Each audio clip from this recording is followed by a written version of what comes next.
All right. Hello, everyone, and welcome to The Floor Is. It's been a, quite a minute since we last had an episode of The Floor Is event series, and it's event series that is dedicated to having conversations with different people in the blockchain space who are doing interesting work at the frontiers of the infrastructure and developer tooling and who are pushing the innovation in the blockchain space overall. And I'm very excited about today's episode because today the floor is midnight. My name is Justina. I am developer relations engineer at Lava, and I am very excited to welcome two amazing guests who will be joining me today for a really interesting conversation. We will have Ron, Director of Solutions Engineering at Midnight, and Gabriel, Community Lead at Lava, and we are going to have a conversation about privacy, utility, community initiatives, and why all of this matters for blockchain ecosystem growth.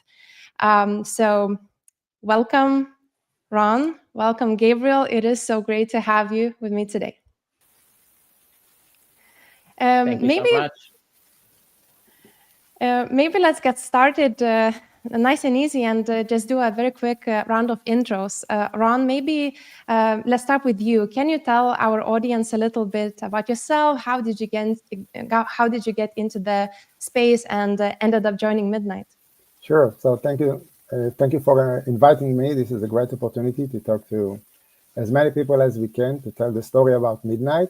I'm Ron. I joined Midnight 14 months ago as a head of solutions. Midnight is my first blockchain company, actually, but I've been in this space for my individual experience more than 7 or 8 years and did experiment. But now I'm moving the discipline that I was working in solutions engineering and solution in general into the Web3 space, which is very fascinating area to be in. And Midnight specifically brings a lot of novelties and innovation to this industry, which I'm excited to share with you today. Incredible. Thank you so much. Thank you so much for joining. And Gabriel, I Of think course. I will not be wrong if I will say that you are probably one of the best known figures in the Lava community. But for the wider audience who are joining us today and those who will be learning about Lava later on, can you share a few words about yourself and how did you end up joining the Lava team? Yeah, of course. Happy to. First of all, thanks for the intro, Justina. And thank you, Ron. It's a pleasure to have you on. Really excited to dive into Midnight today. I've got some questions, and I'm sure Justina has some amazing questions lined up as usual as well. So I started actually using blockchains in 2021, and I ran a small YouTube channel. But my first transition really happened through community, and I guess that's what transitioned into my role at Lava. So I started joining some on-chain communities related to NFTs. And I quickly realized that what I actually wanted to do and what I was interested in is the utility, the infrastructure, and what is behind the everyday use of blockchains. And that led to my transition into Lava. So after doing community work for a couple of years, I was invited to Lava by Ethan, who actually ran these Floor Is before. So this is my first episode of the Floor Is, and I'm excited to be here. Yeah. Okay. Incredible. To be fair, it's my first The Floor Is event too. So I'm honored to be the host today. So, Ron, I feel like Midnight has been making news recently with so many incredible things that are really exciting, community initiatives that are already running. And of course, I think Midnight has a really novel take on privacy in blockchain. But for those who are completely new to Midnight, can you give us a very brief overview of what Midnight is and what problems does it try to tackle? Of course. So we like to consider Midnight as a fourth generation of blockchain. If we start with Bitcoin as the first one, and then if Ethereum introduced the smart contract, then Cardano moved the industry into proof of stake. Midnight now brings into this world privacy. So until now, it's very common that most of the blockchains are completely transparent, which is a powerful thing to say that the ledger is public, and this is probably a very important value to keep going, but we think that people should be allowed to choose what information they are sharing on the network. And that will open the door for more businesses, more traditional businesses that can shift their business totally or partially into the blockchain. That includes corporates, enterprise, governments, compliance, companies that are hesitant about using blockchains because of the public element to it. It's based on UTXO. It was initiated by the same team that built Cardano, so it's a IOG, but today it's an independent foundation, and we are just starting. We plan to go live during November. We are focusing on building the ecosystem right now. Incredible. And I completely agree that privacy is such an important topic in the blockchain space right now, and has always been. And I think what makes privacy in blockchain interesting is that you can't really have privacy as an afterthought or a secondary element that you add later on, right? Because intrinsically, blockchain projects, most of the time, they aim for full transparency, and you can't really add privacy later on as a feature when your footprints are already everywhere. And I feel like Midnight is positioning itself as a network and as a project that is learning from previous implementations and implementing privacy as at the core of the project. And another thing that I find interesting about Midnight is that it emphasizes something called rational privacy. I would like to hear you talk a little bit more about what that is and maybe how it differs from traditional blockchain privacy. Yeah, absolutely. So we leverage zero knowledge proof to allow people to bring privacy into the network. Rational privacy is similar terms to what we used to say selective disclosure or a programmable privacy. So we even allow people to, when they design their smart contract, to choose how privacy would be implemented natively into their smart contract, not as a secondary layer, not as another security layer that they need to bring on, but natively into the protocol. Rational privacy is giving you the option to choose what level of exposure you are willing to do, or if you have to, what level of information you are willing to expose in order to make the business that you're working on work well. I'll give you just an example. When I scan my licensed driver, when I go into a bar, I only do it to prove that I'm older than 21 years old, right? But I give a lot more information with this scanning. Even just by looking at this the information, I get the address, I get the birth of date, only to prove that I'm older than 21 years old. With rational privacy, I'll give the people the power to say, here's the proof that I'm old enough to go into this place without giving all the other information. And in financial services, it's even more critical. Sometimes we do due diligence on partners or other side of the business, and all we want to know that they hold enough funds or they are authorized to do some specific operation. And we give the people the power to share a proof of this statement without revealing much more information about themselves. If I can, yeah, of course, yeah, Gabriel, jump in. I mean, there are so many useful things about ZK, but I think that might be one of the most useful ones because there are so many things in the modern world that require verification, and ZK can tap into every one of them, allowing people to verify the data without revealing all of the data itself. Is that right? Absolutely right. Yeah. So you build the workflow the way you think it should be with the minimum exposure of the data that you want to share. Of course, the builder of the application design it and decide how it's been done, but then it gives back the power to the user, to the end user. So I'll give you service without exposing you or without taking a lot of information about you. And with that, we feel like we bring back the power to the users. It's an important distinction too, because it's easy for people to think that privacy is just hiding everything, but actually it's giving power to the person who owns the data, and it's verifying things without just hiding them or making them invisible. It's a combination. Yes, absolutely. We do allow more exposure as you feel you should do, also to monetize on your data. So let's say if you want to participate in a collective effort of building models for AI, it's up to you, and then you can volunteer or get money or get rewarded for sharing this information. Today, we live in a world that people are very comfortable giving away their privacy. So it might sound like weird. I know I'm signing in everywhere, and I'm signing accept all cookies. I know all the big companies are taking all the information they can about me, but I get experience of maybe free service, right? But I think we are trying to bring back the power to the people and say, you don't have to if you don't want to. And we want to encourage building businesses that respect this privacy, or at least give the people the power to choose how they want to use their private data in these collective databases. Amazing. Incredible.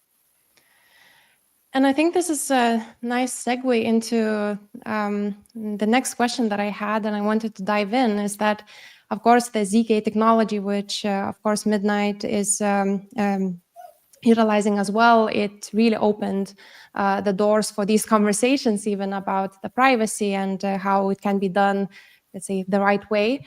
And I think some of the first projects that started using this was Monero, Zcash as well. But they did and still are meeting some regulatory challenges because regulators are not very comfortable with the level of privacy that they provide, because they can't really ensure that the person that you're dealing with on the other side isn't the bad guy. So how does Midnight think about this balance between transparency and privacy? So sharing everything, all of the transactional data and the decentralized identity data, with all of the dApps, versus being too closed, but then facing the regulatory issues? Yeah, very, very good question. So early adopters of blockchains believe that if they are using some kinds of a secret key or public key, they are anonymous, right? But if you use any basic block explorer, you can try to match activities with a specific address. And then you can even make a guess of who is it actually is. If it's a business, if it's important, somebody important, you will be able to track back of all his activities, even pinpoint of who exactly this person is. So it's not really private. It's the activity is online, the activity is public, but the association to some legal entity or business or even a person might be very easy to achieve. So you lose the element of privacy. So just excuse my dog here is whining for something.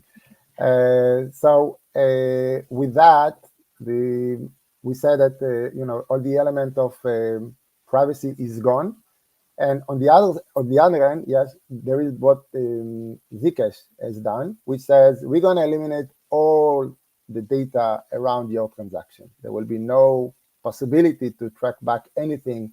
Who was the person? Who are the sides that they're exchanging anything? What was the asset? And a lot of metadata that used to be useful to track back this activity. But that there is a gap where the compliance and regulators are against it, right? So we provide something a little bit different. We still hide this information, but we allow the business, not Midnight, the business itself, to get all this information if they are required to by law. So nobody can come to Midnight and say, I want information about this business, because Midnight will not have the power to do it or the possibility. That would be against everything that we do in the blockchain space, right? But if they come to the business has the tools to share this information. So they can go through audit or can generate reports and can expose or share information about their business as required by law. So we keep ourselves outside of this relationship, but give both sides the regulators the expectation, but also the business the power to give this to share this information if they are required to do so. And that's the new level of I would say, or the new things that we bring into the market. It's a difficult challenge to overcome, so it's really important that a project like Midnight is taking it on. Definitely. Yeah. So it is challenging because a lot of people feel like it's confusing, right? You say, wait, I want to be completely anonymous. I don't want it to be exposed, but we are building this network not for malbehavior or for anybody that want to abuse the blockchain. We build it for legit businesses that want to work on the blockchain without giving too much information about themselves. They are not interested in hiding this information from everyone. They are hiding this information from the public. If they need, they can use this information with the regulators and auditors.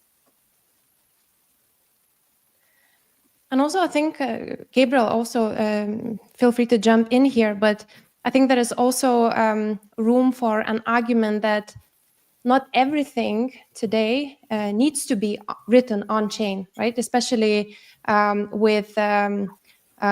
we see a little bit more adoption for blockchain applications. We see institutions adopting the technology, and there are more and more transactions going through. The cost is growing as well, and it's interesting to see that some of the projects, especially infrastructure projects out there, they are also looking into the implementations of the protocol so that some of the data is or some of the computations are handled off-chain to make things more efficient, faster. And then, of course, there is this level of information that must be available on chain to ensure the transparency, the verifiability, and things like that. So, Gabriel, I know that you are part of lots of different ecosystems and interacted with a bunch of different projects. And do you see that shift happening, for example, within the infrastructure teams, that they're actually thinking about that more than before? Yeah, I think that shift can happen in one of two places. One is with the infrastructure teams that you speak of. Even Lava, I believe, settles some of the data peer-to-peer off-chain. You can speak more to that in a moment if you like. But the other aspect is the businesses themselves. And I think a lot of businesses will choose efficiency and speed of off-chain peer-to-peer while publishing the data on-chain when it's essential. And I do see some businesses moving towards that. I think it's sort of a catch-22 because they have to move onto the blockchain first. They have to build their projects on-chain, and that's the adoption phase that we're in now. And then after that, they look at making everything more efficient, increasing the speed, and that's when they find the balance between on-chain and off-chain. Yeah, I agree. And definitely you mentioned a good, important point that this is exactly how Lava protocol is implemented, because getting the data and sending the data is all handled off-chain. But then there are pieces of information that are written on chain to ensure that we can always track, for example, the RPC provider performance, like those kind of things. They are written on chain, and they are then later on used in the pairing mechanism of Lava and so on. But this like combination of off-chain and on-chain implementation just makes the network efficient and fast, and enables Lava to handle huge amounts of transactions. Speaking of use cases, I would love to know more about like if there are specific use cases that Midnight is looking to enable through all of the work that you are doing.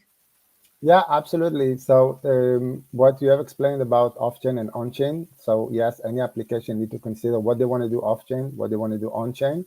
This is a very powerful tool that we use to create this privacy or separation between private data and public data. So all your private data always stays with you, stays on your end device or in a different storage. And what you upload to the chain, it's only a proof of a statement that you are making about this data. So it's not about encryption. So if anybody comes into the network, grab the data and try to decrypt it, they will not learn anything about your private data, because all you are uploading is this statement that the network can verify that is a true statement. And again, that's based on your rational privacy or programmable privacy that you design the system to share with the network. So a big, probably very strong use case for it is identity. So we create identity certificate that we keep on our devices or we keep with ourselves. and we use it in a different ways with different applications, only using the information that is really required to go through a KYC or go through any authentication or verification of your identity in order to participate in any kinds of activity on chain. So that's a very, very strong use case. In the financial world, we do see people are interested in knowing more about their counterpart. Again, in the traditional world, they ask for too much information. We are going to allow people to do it in a very smart way. Only the information that is really required to participate in trading will be shared. So we think that that will open the door for many more financial instruments in a real world assets and any tokenization of any financial instrument that we wanted to transfer from the traditional world into the blockchain space. We already know that a lot of the traditional banking today is looking to the crypto, right? So they are making a lot of effort to bringing some blockchain's capability and exposure to crypto assets. We can allow also the vice versa, the opposite way. So people that are focusing on crypto, they can incorporate some traditional banking investment into their wallets through tokenization. And they can do it now with privacy, which is very important. So they're interacting with some broker or DEX, but they can also keep privacy or leverage privacy features that will allow them to make this more a better experience for the users. Amazing. And so, of course, the work that Midnight is doing on the privacy side, I think is crucial, right, to enable these use cases. But from your perspective, what role, if any, does RPC and maybe even overall data infrastructure play in enabling these use cases? And do you see any limitations that developers or enterprises face today in that area that we also really need to address? Yeah, so RPC is a significant, let's say, infrastructure that need to be with any blockchain, right? So there's two maybe approach to it. One is let's use the big names, big, big platform, could be Google, Amazon, just because it helps DEXs and corporates and enterprise be more confident and trust your system. That's one. But the more important stuff is let's make sure that our system is live. And I think this element of availability are distributed, it's better for the community. And this is where Lava is very, very strong and powerful in giving something, let's say, the high availability feature or accessibility to the network everywhere in the world with a distributed network that will never fail. And that was proven over the past few crises that we saw in the past year. And we love this idea, and this is why we think Lava is a very good partner. So absolutely, any business that we want to close, any area that we want to grow into, and we have 4, let's say, core areas or focus area for the next few months, which is finance, healthcare, government, and AI, will require a high availability and a fast accessibility. And RPC is a very important component into it. Yeah, as we say, it's RPC is like that universal language, right? That you need it to read data, write data, and when there are issues with the RPC layer, like things go bad very fast. True. So it's important to ensure that it's reliable, and it's something that we focus a lot on Lava and how the protocol is built out is to ensure that it has really high uptime, that it's reliable, and that it's fast, and that it just works, right? We need tools and we need infrastructure that just works and you can trust. And I'm actually excited about the fact that recently Midnight and Lava announced a partnership to promote security and reliability in the blockchain ecosystem. And I see that both Midnight and Lava They are tackling these critical gaps in blockchain adoption and infrastructure overall, but from different angles, of course. Midnight through ZK privacy infrastructure, and Lava through cross-chain data access and all of the tooling that comes with it.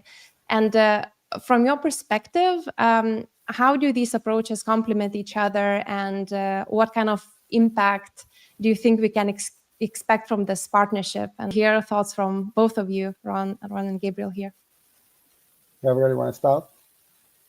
Yeah, sure. I think that, first of all, I'm excited about the partnership as well. I think that combining the kinds of utility that both Lava and Midnight are bringing to the table, especially at the infrastructure level, I think it's really important. I think there's a lot of opportunity for collaboration, of course, potentially at the infrastructure level, but also at the surface level, and bringing those values, the utility, into the public eye, and teaching people about how it works, and then engaging the infrastructure. I think that Lava's providers, not only with RPC, but also with the other things that they can do, the support that they provide, they can be a really useful tool for the ecosystem. The providers are amazing, and thank you to the providers in the audience now.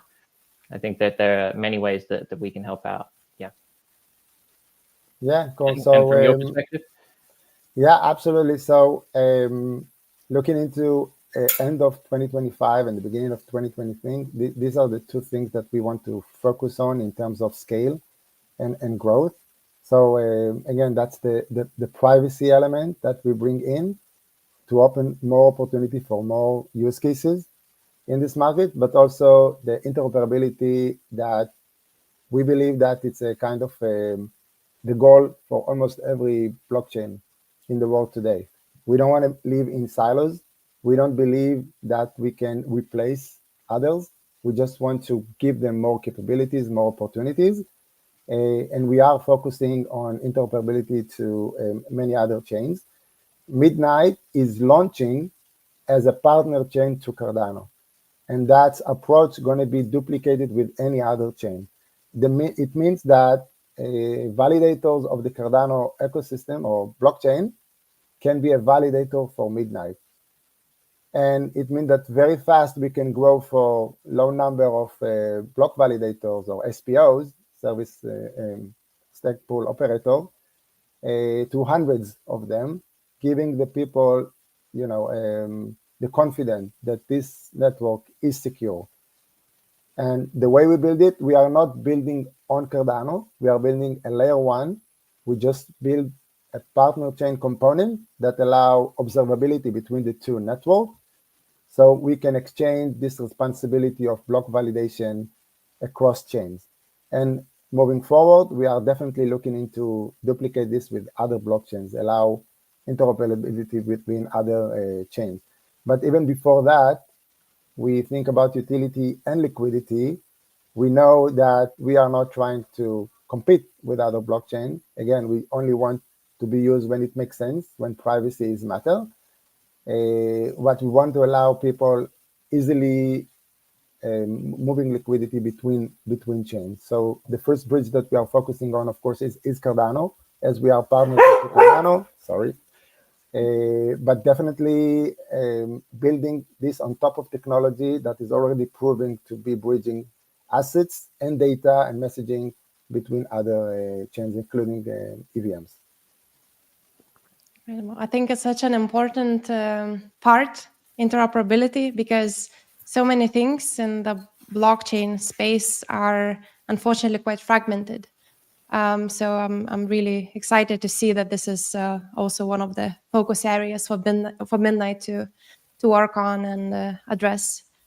And you also mentioned utility, and this is actually one of the topics I also wanted to touch on during our conversation. And when I look at the past few years in blockchain and crypto space, I think I like to believe that we have come a long way, focusing on strong, real infrastructure that enables builders to build scalable and enterprise-grade applications. And we see more and more really amazing use cases. And I also at least from my personal view and what I see around, is that we definitely do have more conversations around really focusing on token utility and ensuring that it really powers the ecosystem that the token is built for. And from your perspective, Ron and Gabriel as well, I would love to hear your thoughts too. What do you see projects usually miss when thinking about their token utility? So maybe it's a good time to introduce the dual token mechanism that Midnight has, which is very, very special. So the Night token is a government token.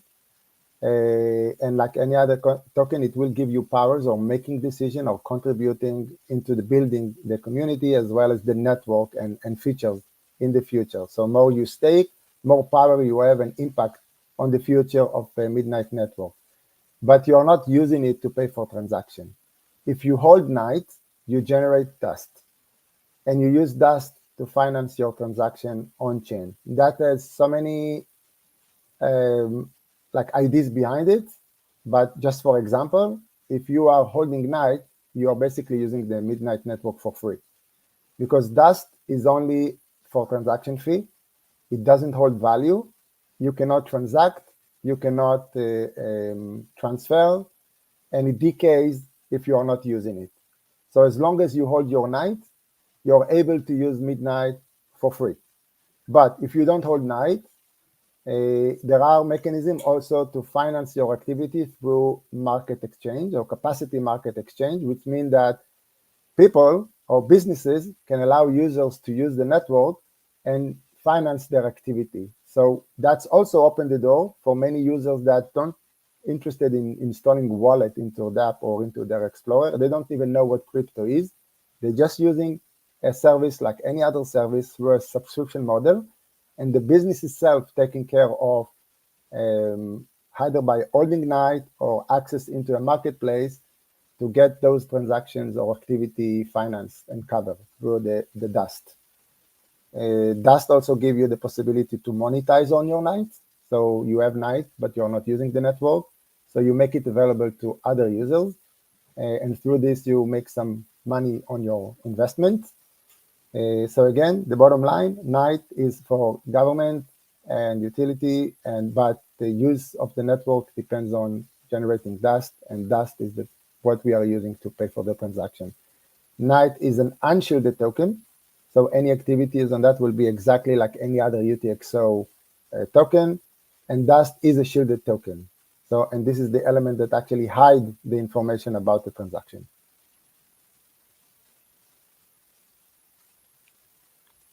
Really interesting. As I was learning more about Midnight and the tokenomics, I was also thinking, like, traditionally when we have projects that, or most of the blockchain projects out there, you technically have to use the same token for everything. And as the value of the token goes up, I was just trying to think like how much you actually end up paying for transactions. So it's really, really interesting and really, I think, novel way of how Midnight is going about the tokenomics. So it's really, really interesting. And Gabriel, maybe you would like to jump into this conversation. I'm curious to hear your thoughts in general about projects and how they go about token utility. And because you are working with Lava community and other communities, I was curious to hear if you maybe also see the difference in how that affects community engagement and community growth. You know, projects who like Midnight and others, I think Lava also really is emphasizing the Lava token as utility token, because there are so many areas where token plays such an important role for the ecosystem to operate. Like, how do these communities engage and grow versus the ones that maybe don't really have their token utility thought out as much? Yeah, sure, of course. First of all, very interesting approach on the Night and dust, and I would have some follow-up questions. Maybe we can get to that later. First of all, I'll just dive into the answer to that. I think it's very different for the different types of projects. So when you look at an infrastructure project and their token compared to an L1 or an L2 and their token, you're going to have very vastly different use cases.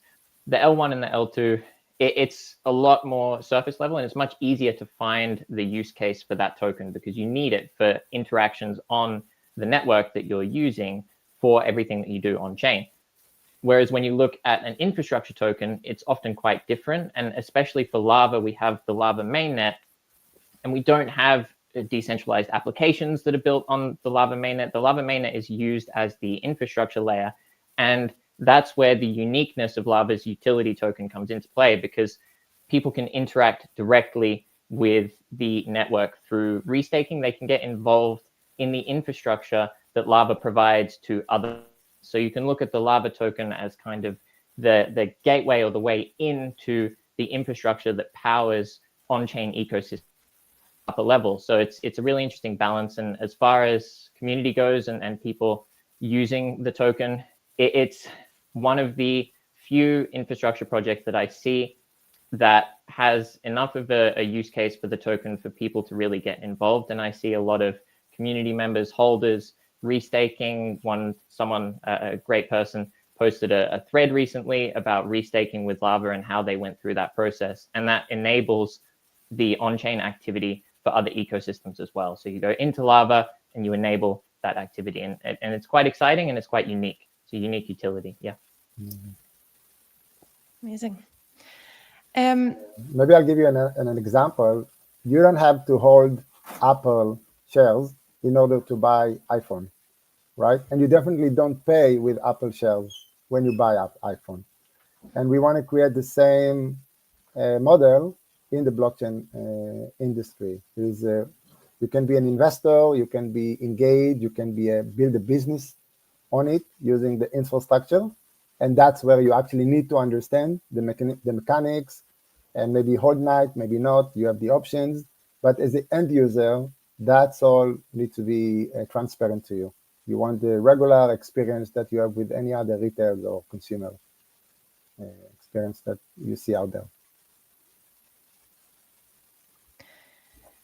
And I would like to take the time as well to talk about the ecosystem initiatives that Midnight is running right now, because I feel like the token utility is also at the heart of all of that.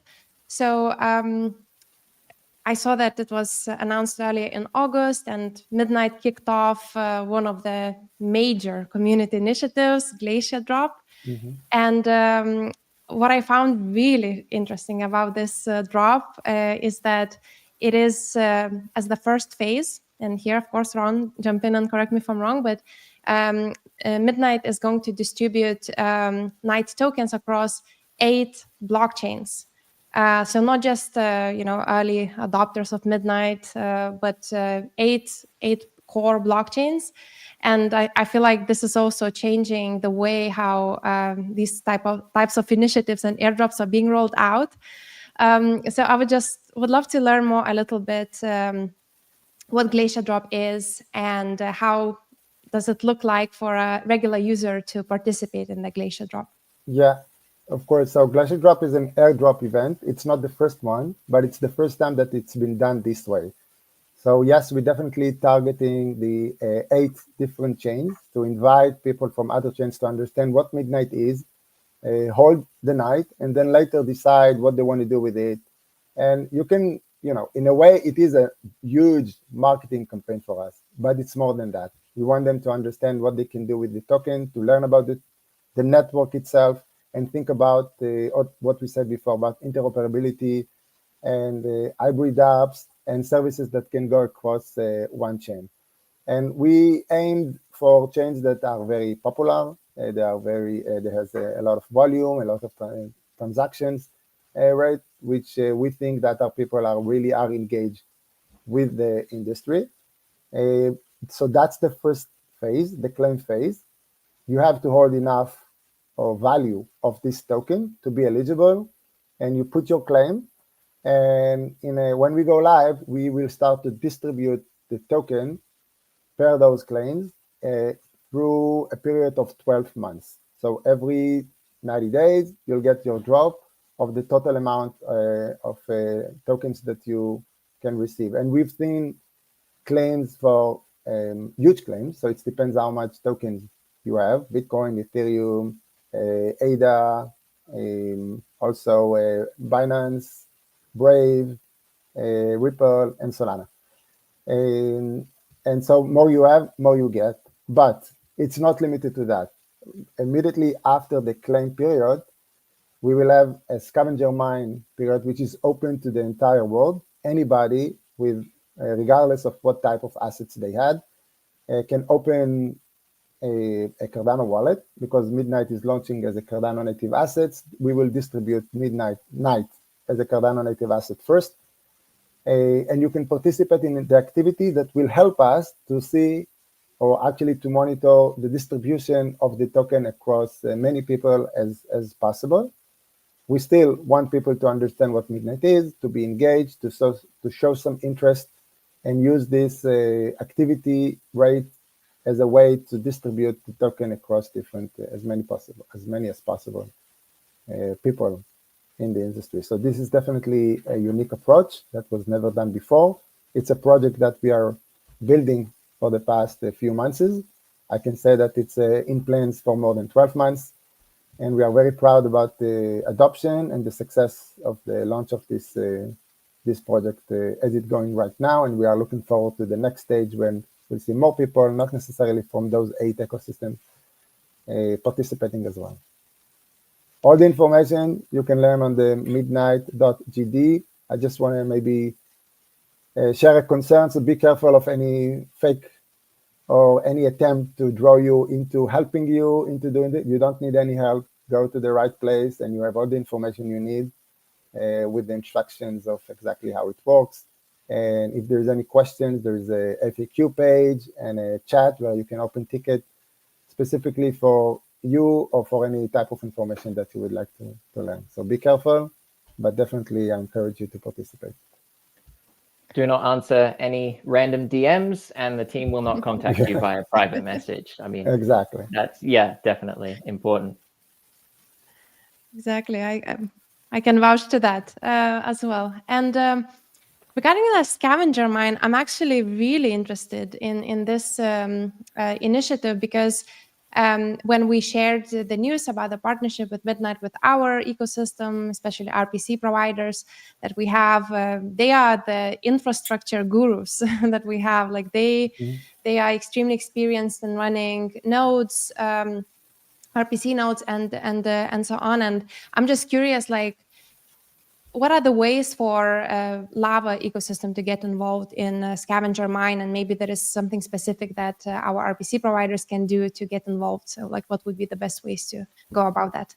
Yeah, so first thing, the scavenger mine is open for anybody that wants to participate. All you need is a computer or laptop, and open a browser, go into the website, the midnight.gd, and start the process of participating in the scavenger mine. Your computer will solve, you don't need to know anything and to do anything, but you need to connect a destination wallet, and it needs to be an empty wallet, so there's nothing can be taken from it, but it's more for, let's say, a kind of no need for KYC, because it's a new wallet, unused wallet. So in the future, all the tokens that you will receive will be dropped into this destination. Once you do this, you are participating in solving some kinds of puzzles, which show that you are using your computation power to help us to distribute the token in fairness and equality as possible. As every day, if you participate and solve more than one puzzle, you will eligible for a piece of the cake that will be shared on that day. So there will be allocation per day. It will run for 30 days. And anybody that is solving any one of those puzzles in any day will receive a share of the distribution of that specific day. Of course, you're only getting the eligibility, and the token itself will be distributed only when we go live, together with all the claims that were previously submitted during the claim period. Once again, 30 days, any day that you participate will allow you to receive something at the end of the day for the rest of the 30 days. So keep going and do it as you go. Really exciting. I would really encourage everyone as well in the audience to drop any questions. I see some of them coming in. And while they do come in, I will ask my last question to Ron, and then I think we'll have a few minutes for a Q&A. What's next for Midnight? What can we expect? And yeah, so absolutely. So for us, the focus now is the Glacier Growth project. So the 8 ecosystems that we are targeting are definitely one that we want to encourage more activity with them. And yes, we are targeting also the biggest exchange in the world. There are some areas in the world that you can only be, let's say, in the hands of users only if you participate through DEXs. So in APAC and Asia, of course. So we try to do all of these activity now, and to bring this new technology into the hands of many people as possible. We also focus on privacy and building a smart contract with the allowing you, or let's say, programmable privacy. So we are reaching out to many partners. We have a grant program. It's not huge, but we already have more than 90 partners that are actively building and working with Midnight on building the next generation application for blockchain. So it's also unique in the way that we want to be, soon as we go live, we don't want to take another year or two to build the ecosystem. We are building it now. So we will have very soon after we go live already applications that are using the network and demonstrating the capabilities and encouraging other people also to come and build on top of Midnight. Like I said before, identity will be a focus area that we will focus on, health, finance, AI, and governance. So we do all those, reaching out to relevant partners to help us to succeed in those specific sectors. Incredible. I'm so excited about what's to come. So thank you so much for sharing that. All right, those were all of the questions that I had, but we do have some questions from the audience. And I remember, Gabriel, you had some questions as well. So wanted to make sure that we have the time for you to ask the questions, and I will also follow up with some audience questions afterwards. Yeah, sure. Actually, only just one quick follow-up to what you just said, Ron. Do you find a lot of applications from existing ecosystems are starting to build on both? For example, Cardano and Midnight. Do you find that some teams are looking at building on both chains? Yeah. So in the same way you can look at L2s, you can use Midnight as an L2 to another blockchain. You can use Midnight just to bring in the privacy element to your application. So you don't need to completely migrate your application from other network. So we are live today with testnet. You can start to experiment. You can start to learn, to understand the ID. It's a different way of thinking or different mental model when building on Midnight. Going back to what you said about off-chain, on-chain, it's like working with two applications that need to join one user experience, and they need to be in touch all the time and transfer information in a secure way. Secure way, I mean leveraging zero-knowledge proof to be in sync. So the off-chain, where there's access to the private data, and the on-chain. And that's take a shift. And we expect people to, let's say, experiment with it before they can think about how they can leverage this for very big ideas. And this is why we're really doing a lot of effort in bringing in developers and partners, technology partners, to start to work with Midnight. So this we'll have more case studies, we'll have more example dApps, we will have more documentation and blogs for people to understand this shift that we are introducing into the market.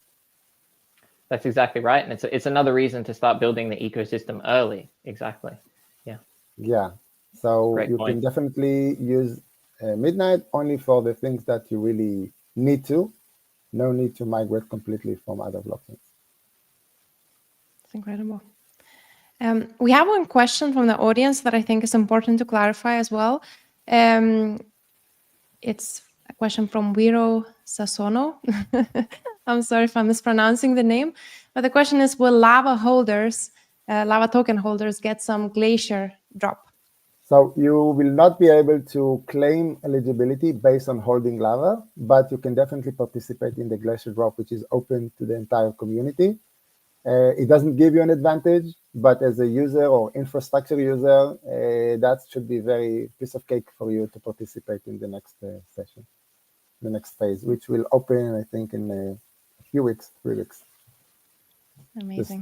Just stay tuned and look at this. And the glacier drop will be open for about 30 days. It's giving you more than enough time to participate and get your share. All right. I don't see any other questions. The last few seconds to go for any Q&A from the community, going once, going twice. All right. I think I will say thank you to both of you, Ron, Gabriel. Thank you so much for joining us today, for taking the time and for sharing so many interesting things. We do have the link to the midnight.gd for you to go and check out all of the information about the upcoming scavenger mine. Thank you so much for joining me today. I think it was a really great episode of The Floor Is, and we really cannot wait to see what's coming for both Midnight and Lava. So thank you so much, guys. Great. Thanks. Thank you again for inviting me. Maybe last word. So again, privacy is a mainstream, is no more niche, and you see it across the board with all blockchain. Different approach, different type of solutions. What's unique about Midnight that it's built into the protocol, so it's natively supported. Identity take a center stage with everywhere else. But again, we believe that Midnight will allow it to do it in a more sophisticated way that people can actually trust and use. And we strongly believe in a cross-chain connectivity. We are starting as a partner to one chain, which is Cardano, but we are looking forward to connect with many other blockchains. And thank you very much for inviting me, and thank you for the people for listening. Any bold predictions going into 2026 for the industry as a whole? I think we'll see a lot of the zero knowledge proof as a tool will be used. There are already talking about the next generation cryptographic libraries that will be quantum computing secured, or let's say, we call it quantum computing proof, right? So you are resistant to anything that will come in the future. AI is a very strong element that comes and will affect, not necessarily because it's related to blockchain, but it's affecting the world. So we are building a lot of elements in the network, in the language, into the ecosystem environment for AI. So AI can help you do better than this. I encourage you to check Web3 Fast. It's a partner that is building generative AI code or code vibe environment that also support Midnight, not only Midnight, but also, and it can generate some example, very interesting examples, so you can see how AI can affect it. But also AI requires a lot of privacy in order to build models that are across communities. And we think that this is where AI can leverage blockchain or systems like Midnight. So that's why it's one of our focus areas. So yeah, this is where I think the news will come from. Very interesting. Thank you. Thank you. Right. Thank you. Thank you both. Thank you for our audience for joining. Thank you for all of the questions. And I will see you in the next The Floor Is episode. Thank you so much. Bye-bye.